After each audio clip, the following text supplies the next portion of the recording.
Hi everybody, here I am doing some tricks with binding. We've had a request, people wanting to know how to miter corners on a continuous binding, so that's what I'm going to show you today. So what I do is stitch the width of the binding, the seam allowance width that I want, but I mark the corners. So I take my ruler, place the 45-degree line on the edge of the quilt. You can see it here, and it goes right to the corner of the quilt, and then I take my little marking pencil and simply draw a line at the 45-degree mark running right into the corner. That'll take a minute to come up. It's a great little marking pen, but it does take a minute to show. Well, not a minute, but a little bit of time.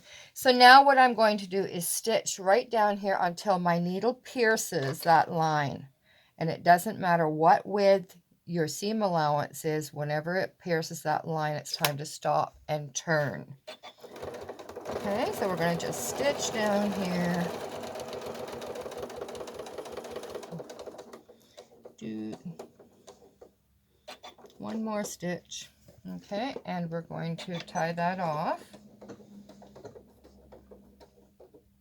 and cut the thread.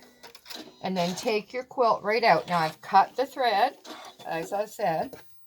Now you're going to take the quilt right out, and see, I've stopped right where it intersects on that line I drew. I'm going to draw this straight up, so I have a nice straight line here with the binding and the quilt, and then fold it straight down so that I have this little corner. And I'm going to come back over here.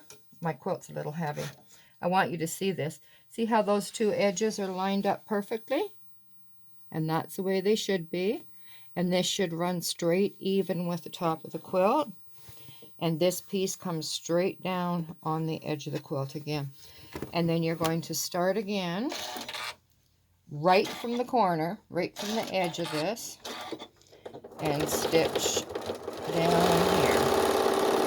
Okay, and I'm going to stop now so I can show you how nicely that corner is going to turn.